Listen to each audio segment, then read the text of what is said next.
Good morning বন্ধুরা, সঙ্গীতার নতুন একটি ভিডিওতে তোমাদের অনেক অনেক স্বাগত জানাই। প্রথমেই একটা মশলা রেডি করছি, সেটা হচ্ছে কালো জিরে আর গোবিন্দভোগ চাল। গোবিন্দভোগ চালের বদলে তোমরা যে কোনো বাড়ির একটা নর্মাল চালও নিতে পারো। কালো জিরা 2 চামচ আর চাল হচ্ছে 2 চামচ, এটা হচ্ছে মেজারমেন্ট। তার সাথে কটা কাঁচা লঙ্কা দিলেও মন্দ হয় না। এটার একটা মিহি পেস্ট করে নেব। চাইলে চালটা একটু ভিজিয়েও রাখতে পারো, তাহলে ভালো পেস্ট হয়। কি রান্না করছি সেটা পরে শেয়ার করছি, তার আগে তোমাদেরকে মশলাটা রেডি করা দেখিয়ে দিলাম। এরপর ভাজবো চিংড়ি মাছ। তেল গরম হয়ে গেছে, চিংড়ি মাছ ভাজবো। অনেক দিন ধরে এই কর্তামশাই বলছে চিংড়ি মাছের ঝোল খাই না, তো আজকে চিংড়ি মাছ এনেছে অবশেষে, তাই ঝোল করছি।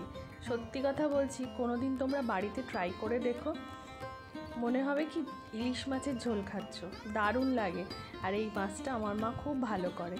চিংড়ি মাছ ভাজা ভাজা হয়ে গেছে, এরপর তোমাদেরকে সবজিটা দেখায়। এখানে আছে কুমড়ো আর আলু, আর এদিকে আছে ঝিঙে, বেগুন আর কাটোয়ার ডাঁটা কেটে নিয়েছি। এরপর রান্নাটা করব।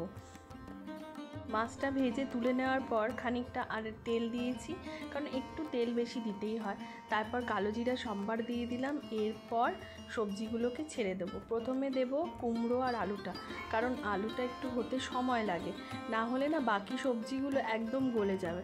তাই কুমড়ো আর আলুটা দিয়ে দিলাম। এরপর দেব একটু নুন আর হলুদ, কারণ সবজিতে একটু নুন না দিলে সবজিটা যেন কীরকম একটা লাগে। ওই জন্য আমি সব সবজি যখনই তেলে দিই সামান্য নুন আর হলুদ দিয়ে দিই।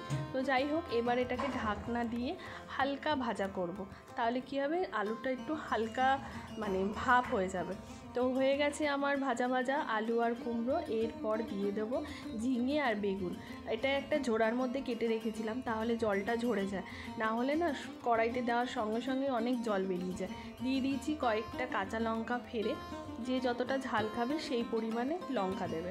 তো এরপরে তোমার সবজিগুলোকে আর একটু ভাজা ভাজা করব। আচ্ছা, যেহেতু বেগুন আর ঝিঙেতে নুন দিইনি, তাই আরেকটু সামান্য নুন দিয়ে দেবো। দিয়ে এবার এটাকে ভালো করে ভাজা ভাজা করব। দেখো কি সুন্দর ভাজা ভাজা হয়ে গেছে আমার সমস্ত সবজি। ভাজা ভাজা হয়ে গেছে। এরপর আমি দিয়ে দেবো জল।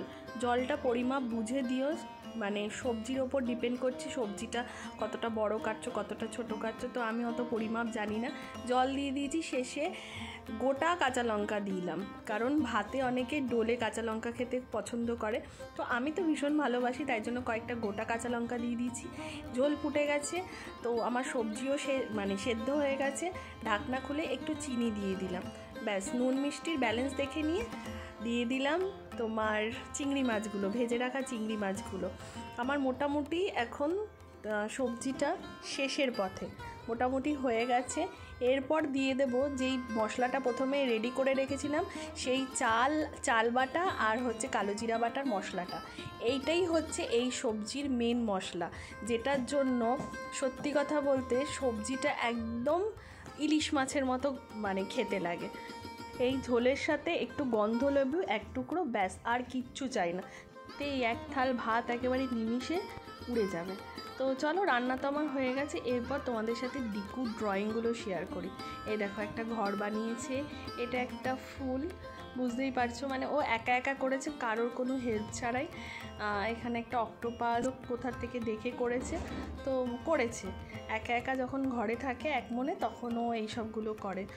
তো আরেকটা জিনিস আগের দিন তোমাদেরকে দেখিয়েছিলাম যে গ্লাস দিয়ে কিছু একটা বানানোর চেষ্টা করছিল, তবে কী করছিল সেটা তোমাদের সাথে পরে শেয়ার করব।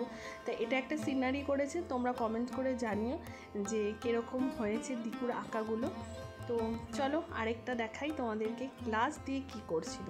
এই যে আগের দিন, এটা তো একটা বড় বাটি দিয়ে করেছে, আর এটা নিজের হাত বসিয়ে এঁকেছে। কি বলবো, একা থাকে তো, কোনো বন্ধু বান্ধব নেই, কিচ্ছু নেই, তো ভালো এগুলো এক একটা। এটা একটা রেইনবো এঁকেছে গোল করে, একটা বড় বাটি আমার কাছে চেয়েছিল, মাম্মাম একটা বড় বাটি দাও তো বড় বাটি দিয়ে সেটাকে রেইনবো করেছে। এটা কি করেছে তোমাদেরকে বলতে পারবো না। আচ্ছা, এটা করেছে একটা ইন্ডিয়ান ফ্ল্যাগ, সেদিনকে গোল গ্লাসটা দিয়ে দেখছিলে না, সেটা দিয়ে এইগুলোকে করেছে। ভালোই হয়েছে, একা একা আমাদের কোনো হেল্প ছাড়া নিজে নিজে করেছে। তো তোমরা অবশ্যই কমেন্টস করে জানিও দিকুর আঁকাগুলো কেমন হয়েছে। তো চলো, ভিডিওটা আর বেশি বড় করলাম না, ভিডিওটা এখানেই শেষ করলাম। ভিডিওটা তোমাদের কেমন লাগলো অতি অবশ্যই কমেন্টস করে জানিও, ভালো লাগলে লাইক করো, শেয়ার করো। আর এই দেখো সাইডে কি সুন্দর আবার ফুল দিয়ে কি সুন্দর ডেকোরেশনও করেছে। তো চলো, দেখা হচ্ছে নেক্সট ভিডিওতে। টাটা।